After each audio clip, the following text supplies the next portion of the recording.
Assalamualaikum. Hai Kak, gimana nih kabarnya? Semoga semua dalam keadaan sehat dan tetap semangat. Nah, pada video sebelumnya kita telah mempelajari akhlak terpuji kepada diri sendiri. Berilmu, kerja keras, kreatif, produktif, dan inovatif. Nah, kali ini kita akan melanjutkan pembelajaran akidah akhlak tentang adab kepada tetangga. Untuk lebih jelasnya, simak video ini dari awal sampai selesai. Tujuan pembelajaran kali ini, yang pertama, siswa dapat menjelaskan pengertian tetangga dan siapa saja yang termasuk tetangga. Yang kedua, siswa dapat mengetahui dalil yang berisi perintah untuk memuliakan tetangga. Yang ketiga, menjelaskan adab Islami kepada tetangga. Lalu yang keempat, menerapkan adab Islami kepada tetangga dalam kehidupan sehari-hari. Nah, sebelum Ustazah memaparkan materi lebih lanjut, marilah kita sama-sama membaca basmalah. Bismillahirrahmanirrahim. Manusia adalah makhluk sosial yang tidak dapat hidup sendiri tanpa bantuan orang lain. Oleh karena itu, kita diperintahkan untuk selalu berbuat baik kepada orang lain. Hal ini bertujuan agar kita dapat hidup damai dan saling berdampingan. Meskipun saling membutuhkan, namun bukan berarti manusia itu hidup bergantung pada orang lain, melainkan mereka dapat hidup sejahtera dan berkelanjutan apabila di antara mereka saling berinteraksi dan tolong-menolong. Nah, orang yang hendaknya kita beri bantuan pertama kali selain keluarga kita adalah tetangga. Siapa sih tetangga itu? Nah, tetangga adalah orang yang rumahnya berdekatan dengan kita, baik di depan, di belakang, di samping kanan, maupun kiri rumah kita. Jadi, tetangga itu merupakan orang yang berada di sekeliling kita. Nah, tetangga itu ada yang rumahnya atau tempat tinggalnya dekat dengan rumah kita. Jika tetangga masih satu RT atau rukun tetangga, dengan kita disebut tetangga dekat. Jika satu RW atau rukun warga, disebut tetangga agak jauh. Karena tetangga itu macam-macam, ada tetangga sedesa, tetangga sekecamatan, dan sebagainya, tergantung seseorang berada di mana dia menyebut sebutan tetangganya. Kemudian pengertian adab.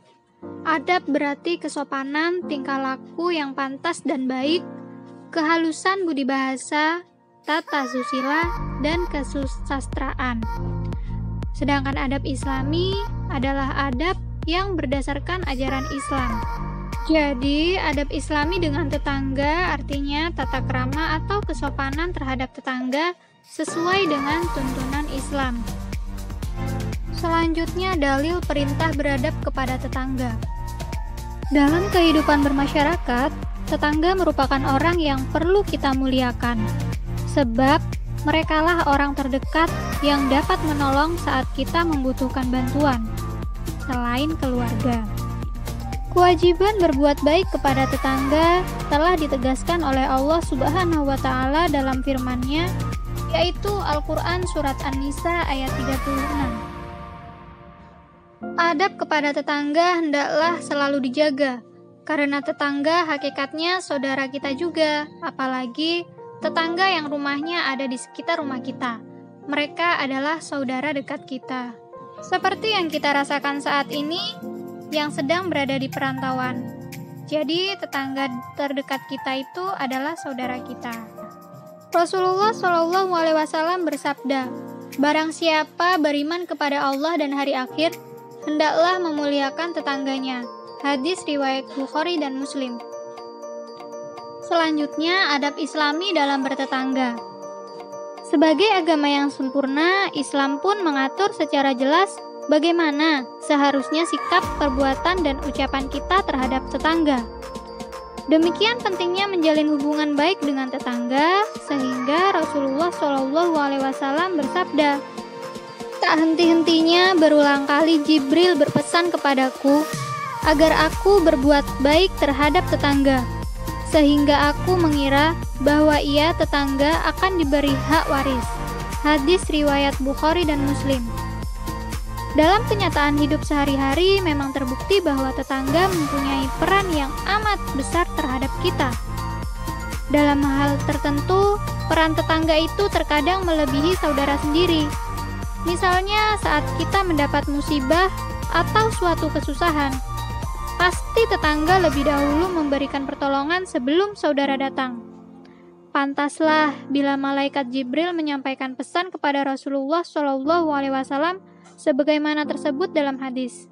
Sebagai umat Islam, kita harus dapat mengambil pelajaran dari hadis tersebut, yaitu berusaha untuk menjadi warga yang baik dalam kehidupan bertetangga, baik tetangga sesama muslim maupun non-muslim. Adapun adab Islami terhadap tetangga antara lain sebagai berikut. Yang pertama, memberikan hak-hak tetangga. Seorang muslim yang berbuat baik kepada sesama merupakan salah satu ciri orang yang beriman kepada Allah Subhanahu wa Ta'ala dan hari akhir. Dalam Islam, banyak terdapat hak-hak bertetangga yang harus kita perhatikan dan kemudian kita terapkan dalam kehidupan sehari-hari. Oleh karena itu, sebagai seorang muslim, kita harus selalu berbuat baik kepada tetangga dan masyarakat sekitar kita. Hal yang bisa kita lakukan yaitu dengan berusaha bersikap dewasa, bijaksana, dan lapang dada. Memberikan apa yang menjadi hak tetangga sesuai dengan haknya. Contoh sederhananya seperti membayar utang, mengembalikan barang orang lain yang kita pinjam kepada mereka. Jangan sampai hak tersebut kita ambil tanpa seizinnya. Adab Islami yang kedua yaitu tidak mengganggu tetangga. Setiap orang berhak memperoleh ketenangan dalam rumah tangganya. Tak seorang pun ingin terganggu hak ketenangannya. Sungguh pun demikian, masing-masing pihak juga harus sadar bahwa dalam kehidupan bermasyarakat, tidak mungkin seseorang dapat hidup bebas tanpa gangguan pihak lain. Untuk itu, jika kita tidak ingin diganggu, lebih baik kita juga tidak mengganggu. Berusaha saling menghargai dalam bertetangga. Adab Islami yang ketiga yaitu gemar bersedekah kepada tetangga atau memberi makan kepada tetangga yang fakir. Bersedekah kepada tetangga termasuk akhlak terpuji yang semestinya dimiliki setiap muslim dan muslimat. Dan sebenarnya banyak ayat Al-Quran maupun hadis yang menyuruh umat Islam untuk gemar bersedekah terutama terhadap fakir miskin dan tetangga. Adab yang keempat yaitu peduli terhadap keadaan tetangga. Setiap muslim dan muslimat harus peduli terhadap kondisi tetangganya, terlebih apabila tetangga tersebut sesama muslim dan mukmin. Terhadap tetangga non-muslim pun hendaknya kita dapat menunjukkan sikap peduli, karena bisa jadi orang non-muslim akan tertarik kepada kebaikan kita sehingga dia mau masuk Islam dengan kesadarannya sendiri. Jika tidak demikian, sekurang-kurangnya dapat mengurangi kebencian mereka terhadap kita. Selain itu, Rasulullah SAW juga menyatakan bahwa sesama mukmin adalah bagaikan satu jasad.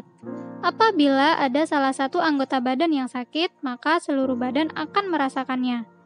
Oleh sebab itu, setiap muslim dan muslimat harus peduli terhadap kondisi tetangganya. Kepedulian itu dapat diwujudkan dalam bentuk perbuatan nyata, misalnya segera menengok ketika mendengar berita bahwa tetangga kita sakit. Adab Islami yang kelima yaitu dilarang menganiaya tetangga dan menyerahkannya kepada musuh. Hal ini sama dengan berdosa orang yang tetangganya tidak aman dari gangguannya. Rasulullah SAW bersabda dari Abu Hurairah radhiyallahu anhu bahwasannya Rasulullah SAW bersabda, "Tidaklah masuk surga orang yang tetangganya merasa tidak aman dari kejelekannya." Hadis riwayat Muslim. Larangan tersebut bukan berarti hanya berlaku terhadap tetangga muslim, melainkan juga terhadap tetangga yang non-muslim. Adab Islami terhadap tetangga yang keenam yaitu membantu mengatasi kesulitan dan menutupi aib tetangga. Hal yang bisa kita lakukan yaitu hendaknya kita mengunjunginya jika ada yang sakit, dan hendaknya kita berusaha menutupi segala kekurangannya dan melindunginya dari segala kesulitan semampu kita. Dan apabila kita mampu melaksanakan hal-hal tersebut, niscaya akan terwujud kehidupan bertetangga yang rukun dan damai, penuh dengan persahabatan. Poin selanjutnya yaitu keutamaan memuliakan tetangga. Sejatinya, seluruh ajaran Islam bila ditaati adalah untuk kebaikan manusia itu sendiri. Sebaliknya, bila tidak ditaati, maka dampak negatifnya juga akan dirasakan oleh manusia yang melanggarnya dan terkadang juga menimpa orang lain yang tidak melanggarnya. Demikian juga halnya adab Islami terhadap tetangga.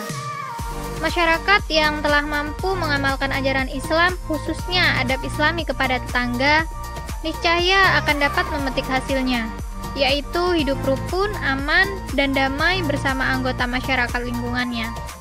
Adapun keutamaan dari memuliakan tetangga sebagai berikut. Yang pertama, mendapat kasih sayang dan cinta dari Allah Subhanahu wa Ta'ala dan Rasulullah Shallallahu Alaihi Wasallam. Yang kedua, terciptanya keharmonisan dalam bermasyarakat karena hidup di tempat yang aman dan nyaman. Yang ketiga, mudah mendapat pertolongan ketika membutuhkan, karena sifat suka menolong yang dibiasakan. Seperti peribahasa, siapa yang menanam, dia yang akan menuai. Yang keempat, dihormati masyarakat karena memiliki akhlak yang mulia. Lalu keutamaan yang kelima yaitu terwujudnya lingkungan yang nyaman. Hal ini jelas akan terjadi jika kita berbuat baik kepada tetangga, sehingga lingkungan tempat tinggal menjadi aman, nyaman, dan sejahtera. Alhamdulillah, sekian dulu pemaparan materi dari Ustazah. Semoga apa yang Ustazah sampaikan dapat dipahami dengan mudah. Ustazah harap kalian dapat menghindari hal-hal yang dapat membuat pertikaian atau permusuhan dengan tetangga. Sebisa mungkin, terapkanlah adab-adab bertetangga sebagaimana dicontohkan oleh Nabi Muhammad SAW. Semoga video ini dapat bermanfaat dan sampai jumpa. Wassalamualaikum warahmatullahi wabarakatuh.